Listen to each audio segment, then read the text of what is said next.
Hello, YouTubers. Welcome back to Yorkshire Media One. I am Mark, your host, your presenter, whatever you want me to be. Yes, I am too, and yes, I am cheaper and better than the BBC. I'm your host, your presenter, whatever that is. You know what I mean? I'm from Yorkshire. We like cheap stuff. So here we go again. So it's Monday. So I'm talking about groundbreaking TV series at the moment, and I can't talk about any groundbreaking TV series really without mentioning Doctor Who, because when Doctor Who first aired in 1963 with William Hartnell, that was a big breakthrough for the BBC. It was a big step forward in science fiction as well. The way they did it, the way they presented it. Now it looks old fashioned, but the way they did it back in 1963, the very first episodes and so on, it was the correct way to do it for them. So they would film each episode, which only was each episode was only half an hour long, because it was so many episodes to one complete story. William Hartnell, it took a toll on the actors as well. And this is why, you know, we've got to talk about Doctor Who, and all its iterations and things like that. People say, oh well, the worst Doctor is this, the bad Doctor is that. Let me tell you, let me get one thing very clear here. There is no one really bad Doctor. There's only one actor what I considered dreadful, and it's only one actor that I did, and that's from the Doctor Who classic series and things like that. But he's the only one I didn't really agree with, and the only one I really liked of that particular Doctor was the trial of the Doctor. When they put him on trial, and of course I'm talking about Colin Baker. Colin Baker was dreadful as the Doctor, because he were being, in my opinion, and in many other people's opinion, he were being a bit childish, if you know what I mean, and things like that. He didn't really take it serious at all. But that's by and by. So now we've got the elephant out of the room. My favourite Doctor's got to be Tom Baker. That's the Doctor who I grew up with and liked. And yes, I did watch all the other interrogations. I do love the TV series Doctor Who with it all. This is why I defend Jodie Whittaker. It is not her fault that Chris Chibnall couldn't write a very good story for her. You know what I mean? It's not her fault. Chris Chibnall was a very poor series runner. It really was. But that's just my opinion on that. So each Doctor, except for the very first one, which was William Hartnell. William Hartnell brought a presence to the screen as the Doctor. He really did. He laid the foundation for every actor to hopefully follow and be better in doing it. In other words, lifting that bar up. And when William Hartnell was, finished and taken because he was getting too poorly and that, he was ill, so he had to leave. When they writ him out and introduced Patrick Troutman, it lifted the bar again, because Patrick Troutman was a younger Doctor. He really was, and he did bring something else the to the TV series. He brought his presence and things like that, and he brought his wit and his comedian style of acting. Really a damn good actor, this Patrick Troutman. He really was. And then when you come to the other Doctor, which is Jon Pertwee, the third Doctor, that's when, colour and things like that. And Jon Pertwee was a very good Doctor. He did something different from any other Doctor has done. I haven't seen it back in any TV in the Doctor Who TV series at this moment in time. Which Jon Pertwee, the Doctor, he had the car. You know what I mean? He had the old car, and which I thought were brilliant. That is one thing to do. He had the car, and the car was brilliant. And he had that. Well, he did, didn't he? Throughout the series and things like that. Yes, he had the TARDIS as well because it was, you know, Wayne and things like that. But he had the car. That was quite cool. And that then when you come to Tom Baker, my favourite Doctor, um, he brought in you know, he was ushering in a pretty dark side actually of the Doctor, but a Doctor what was laid back, more relaxed. How can I put it? Jelly beans. That's where they come from. Eating jelly beans and things like that. He was more relaxed, and also he had K9. Eventually got K9 and things like that, and the stories and the episodes with Tom Baker were absolutely amazing. There really was. You know what I mean? And things like that.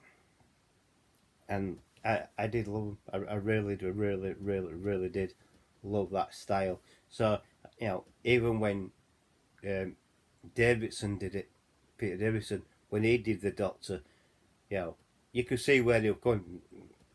So far through his doctorship, he became poorly. He had to be put in a box to be kept safe and things like that. That was funny. That was really funny. But Colin Baker, I didn't really like him. Really at that particular time. But I did understand what they were trying to do with Colin Baker and things like that. Yes, the the the episodes and how they were written were perfect. It just didn't seem, yeah, Colin Baker to me just didn't seem to be serious about it. Yeah, he just saw it as a joke and things like that. When they got Sylvester McCoy, he again brought in another element of the Doctor, looking scruffy, things like that. Different clothing. That was good. It really was. That was the last of it for a while. And then we had Paul McGann, who became the Doctor in the film Doctor Who 2000. That was a good iteration as well with Paul McGann. It's a shame that they didn't continue with him in a series. I know they have through books and things, and I think the cartoon series as well, but they haven't done it, you know, live acting. It would be a bit late now to do so, but he is good, a damn good actor and things like that.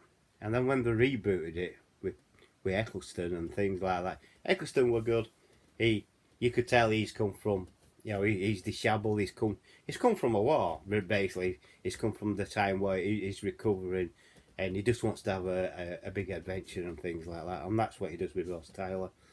And then obviously David Tennant took over. Now everyone thinks David Tennant, oh, he's the best. No one's the best or the worst in the Doctors. It's just the way it is. David Tennant, yes, he was good. He has a screen presence. He knew how he wanted to play it. The BBC let him go with that. That was groundbreaking to what they let David Tennant do, and it worked out. It made his Doctor, how can I put it, more fearful and things like that. You know what I mean? Because he says, "I'll just give him one chance," and that's what he did. He gave him one chance to back off. If they didn't, then he'd beat them and things like that. So Tennant were good, he really was. When they came to Matt Smith, that was different again because they were, you know, they want to, you know, they really was exploring the dark side of the Doctor, and that's where Matt Smith comes in with his storyline and things like. And it did get darker and darker and darker. It really did. And then now, after Matt Smith, you got Peter Capaldi. Now, Peter Capaldi, Doctor, were really a mash of John Pertwee, really. You know, he was dressing like John Pertwee and things like that. That was the bit of a mashup there with a little bit of Pertwee and a lot of Peter Capaldi, which is a damn good actor, Scottish as we all know. And then we come to Jodie Whittaker. Now, Jodie Whittaker, as far as I'm concerned, brought another element to the Doctor. She brought a set of experience, you know, that kind of experience. Don't forget, we're seeing the Doctor as a woman for the very first time. Don't forget, with Peter Capaldi, we saw the Master as a female with Missy.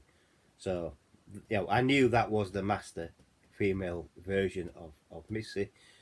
Now the Master's back to male, which is pretty decent. And then you've got Jodie Whittaker, who, after Peter Capaldi, became the Doctor, female Doctor, which a lot of people, didn't like it at all. But I thought it were brave of the BBC studios to do this, because they know about groundbreaking and things like that. And yes, it did work out. I think it worked out pretty well, because there were a lot of rumours, oh well, she's being sacked, and she never did. She never got sacked. Yeah, I mean, she did the first one, then she did the second season, and then she did her first season, and then she did all the others, Power of the Doctor and things like that. And she brought an element to it, a real big element. And yes, it was entertaining, poorly written because of Chris Chibnall, but her acting was absolutely brilliant, and I think that's what saved her tenureship. Really, is the ability of her acting, and she did really well. I mean, there were a lot of rumours saying, especially from other side of the pond, oh well, Jodie Whittaker's a bit racist. No, she's not. She's not racist at all. It's just what was written for her was a bit wrong, if you know what I mean, and a bit, yeah, it was just a bit wrong, and it was crap. Chris Chibnall as a showrunner were absolutely rubbish. It really was. But I don't blame the actor or actress. I blame him. It's him more than anything else what's really spoiled it. But as an as entertainment, I do rather like it. I look past the poor writing, and I do look and I look at how these are acting on screen, and that's it. And that's what sells it to me. How she acted on screen, and she did really well. Like I said, everyone who's been the Doctor has that. It's like John Hurt when they brought John Hurt in for 50th anniversary. Time War and that. I think they did a short episode of Paul McGann being forced to regenerate into John Hurt because they wanted a War Doctor. And that's what they got with John Hurt. He was the War Doctor. Again, he brought another element to it, because he brought an element of, well, he wanted to kill everyone on Gallifrey and that planet. But in the end, he didn't. All of the Doctors, all of them, all 12 or 13 of them, put Gallifrey back behind time, if you know what I mean. They hid him. They basically hid him and things like that. So, yeah. And when you look at Peter Capaldi as well, there were one episode of Peter Capaldi, it really brought a lump to my throat, and that's when they had the young Davros in it, the young child called Davros. That really did bring a lump to my throat, because Peter Capaldi's Doctor didn't know who he was in the beginning, but he knew who he was near the end, but he still helped him. So that's it. So there ain't no more there's more, there ain't no more British groundbreaking than Doctor Who, in my opinion. I think Doctor Who did break ground, for the future. How it presented the show right back in 1963 was really groundbreaking. Really a step forward for science fiction. The reboot is yet another step forward, because it's done differently. It's filmed a lot differently, but it is Doctor Who, and it does join up with the classic Doctor Who's as well. So they kept it, they kept it canon, and they kept the link from the old to the new, which is good. I like that, I really do. At the end of the day, so that's the groundbreaking. My opinion on the groundbreaking TV series Doctor Who. I love the show, I really do. So I'm being a bit biased than that, you know what I mean. But I will be bringing you another groundbreaking TV show from the 60s, hopefully, if I can find it. Thank you for watching this video. If you have enjoyed this video, please give me a thumbs up. Please like the video. Please consider subscribing if you're new. Hit the bell icon, hit all, that will let you know when I'm uploading another video. Please come back from time to time to make sure that you're still subscribed, because YouTube algorithm has a nasty habit of unsubscribing people to my channel. So please come back and check that you're still subscribed. Please share the video to your friends and your family, and to whoever you want, really. Like Facebook, Twitter, Instagram, Twitch and Bing. Also use the comment section below And I'll answer any comments and things like that, you know what I mean? I will answer any comments and that. And if I miss any comments, I do apologise. I have been busy for the last couple of days. And I'll catch you on the next video. Bye for now. Catch you all later. Bye.